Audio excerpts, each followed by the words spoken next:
Hi everyone, स्वागत है आपका डेली करंट अफेयर्स की क्लास में। दोस्तों, आज है 14 मई और 14 मई से बनने वाले करंट अफेयर्स के जितने भी इम्पोर्टेंट क्वेश्चन हैं आज की इस क्लास में हम डिस्कस करेंगे। आइए सबसे पहले पिछली क्लास में पूछे गए प्रश्नों का हम फटाफट रिवीजन कर लेते हैं।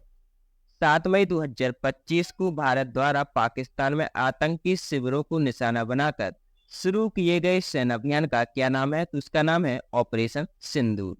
मई 2025 में जर्मनी के नए चांसलर के रूप में किसे चुना गया है? फ्रेडरिक मर्ज को। 6 मई 2025 को भारत और यूके ने किन प्रमुख समझौतों की घोषणा की है? तो फ्री ट्रेड एग्रीमेंट की घोषणा की है।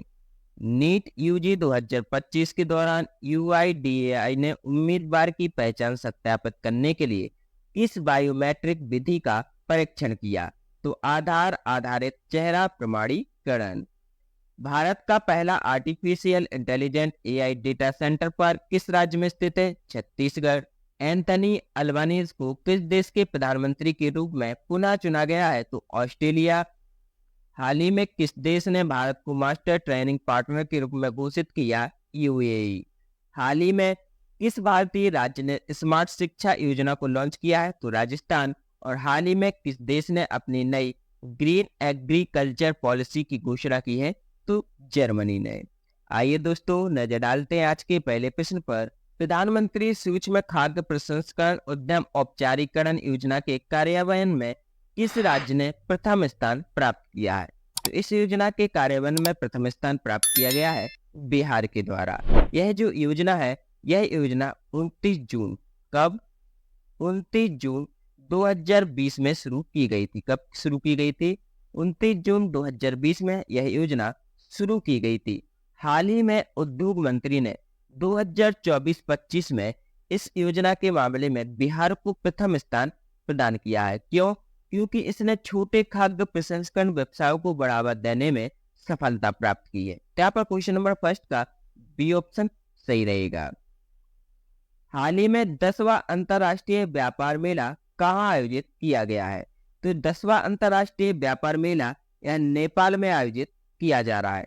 इस मेले का उद्घाटन नेपाल के वाणिज्य मंत्री दामोदर भंडारी ने किया है। यह जो मेला है, यह नेपाल के भृकुटी मंडप में आयोजित किया जा रहा है, जो कि 5 दिवसीय कार्यक्रम है।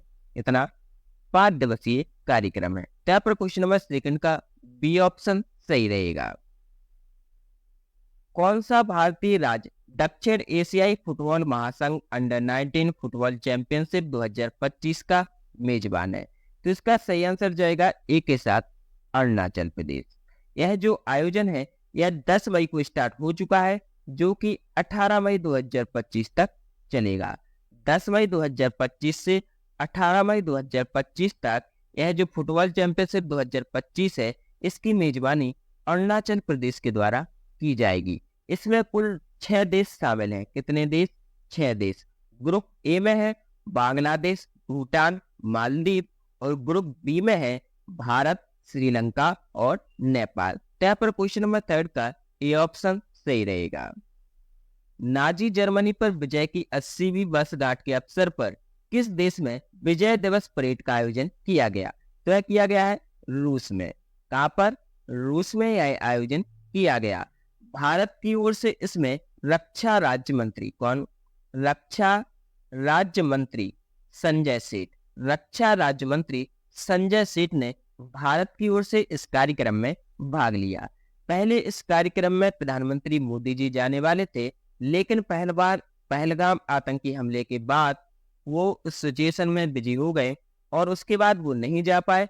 फिर उसके बाद उन्होंने कहा कि रक्षा मंत्री राजनाथ सिंह जाएंगे, वह भी युद्ध शुरू होने के बाद नहीं जा सके। इसलिए संजय सेठ, जो कि रक्षा राज्य मंत्री हैं, उन्होंने भारत की ओर से इस कार्यक्रम में भाग लिया। तो क्वेश्चन नंबर 4 का यहाँ पर बी ऑप्शन सही रहेगा। निम्न में से किसे कोविड-19 के दौरान परोपकारी कार्यों के लिए मानवतावादी पुरस्कार दिया जाएगा? तो इसका सही आंसर जाएगा डी के साथ सोनू सूद को। ये कौन है? यह है सोनू सूद। इन्होंने कोविड-19 महामारी के दौरान बहुत से परोपकारी कार्य किए, लोगों की मदद की, उन्हें घर पहुंचाया, दवाइयां उपलब्ध की, खाना उपलब्ध कराया। तो इसके लिए उनको हाल ही में मानवतावादी पुरस्कार दिया जाएगा। तो क्वेश्चन नंबर 5 का यहाँ पर डी ऑप्शन सही रहेगा। 9 मई को गोपाल कृष्ण गोखले की कौन सी जयंती मनाई गई? तो इसका सही आंसर है 159वीं। कौन सी? 159वीं इनकी हाल ही में जयंती मनाई गई। इनका जन्म हुआ था 9 मई। कब? 9 मई 1866 में। कब? 9 मई 1866 में इनका जन्म हुआ था। ये कौन थे? ये थे प्रमुख समाज सुधारक और इनको महात्मा गांधी के राजनीतिक गुरु के रूप में भी जाना जाता है। तो यहाँ पर क्वेश्चन नंबर 6 का डी ऑप्शन सही रहेगा। हाल ही में किस मंत्रालय ने युवा संगम पोर्टल लॉन्च किया है? तो यह लॉन्च किया गया है युवा मामले और खेल मंत्रालय के द्वारा। तो क्वेश्चन नंबर 7 का यहाँ पर सी ऑप्शन सही रहेगा। हाल ही में भारत ने यूएई के किस शहर में स्टडी इन इंडिया अभियान शुरू किया है? तो यह अभियान शुरू किया गया है दुबई में। भारत में स्टडी यानी कि भारत में आओ और पढ़ो, इस अभियान को शुरू किया गया है कहाँ पर? दुबई में। तो क्वेश्चन नंबर 8 का यहाँ पर ए ऑप्शन सही रहेगा। नेक्स्ट क्वेश्चन रहा, किस राज्य सरकार ने पीएम श्री पर्यटन हवाई सेवा शुरू की है? तो इसका सही आंसर जाएगा ए के साथ मध्य प्रदेश सरकार ने। किसने? मध्य प्रदेश सरकार ने। तो जो मध्य प्रदेश के हाल ही में मुख्यमंत्री हैं मोहन यादव जी, उन्होंने भोपाल से जबलपुर के लिए पहली उड़ान को इस योजना के तहत हरी झंडी दिखाई है। तो क्वेश्चन नंबर 9 का यहाँ पर ए ऑप्शन सही रहेगा। हाल ही में किस राज्य ने पहली बार कला संस्कृति मोबाइल संग्रहालय शुरू किया है? तो इसका सही आंसर जाएगा सी के साथ छत्तीसगढ़। छत्तीसगढ़ ने हाल ही में पहली बार कला संस्कृति मोबाइल संग्रहालय की शुरुआत की। तो क्वेश्चन नंबर 10 का यहाँ पर सी ऑप्शन सही रहेगा। इसी के साथ आज की क्लास समाप्त होती है। देखते हैं प्रीवियस क्लास का क्वेश्चन। मई 2025 में राजस्व विभाग के नए सचिव के रूप में किसे नियुक्त किया गया है? तो अरविंद श्रीवास्तव को हाल ही में राजस्व विभाग के नए सचिव के रूप में नियुक्त किया गया। आज का क्वेश्चन रहा, आमतौर पर किस भारतीय राज्य में मानसून की पहली बारिश होती है? आपके ऑप्शन रहे तमिलनाडु, महाराष्ट्र, केरल या फिर आंध्र प्रदेश।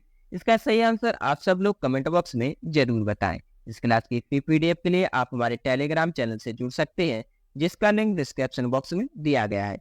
अगर आपने अभी तक हमारे इस चैनल को सब्सक्राइब नहीं किया है तो इस चैनल को अभी सब्सक्राइब कर लें, जिससे करंट अफेयर्स की आने वाली सभी क्लास से आप तक पहुंचती रहे। आपको क्लास कैसी लगी हमें कमेंट बॉक्स में जरूर बताएं और इस क्लास को अपने दोस्तों के साथ भी अवश्य शेयर करें। हमसे जुड़ने के लिए आपका बहुत बहुत धन्यवाद।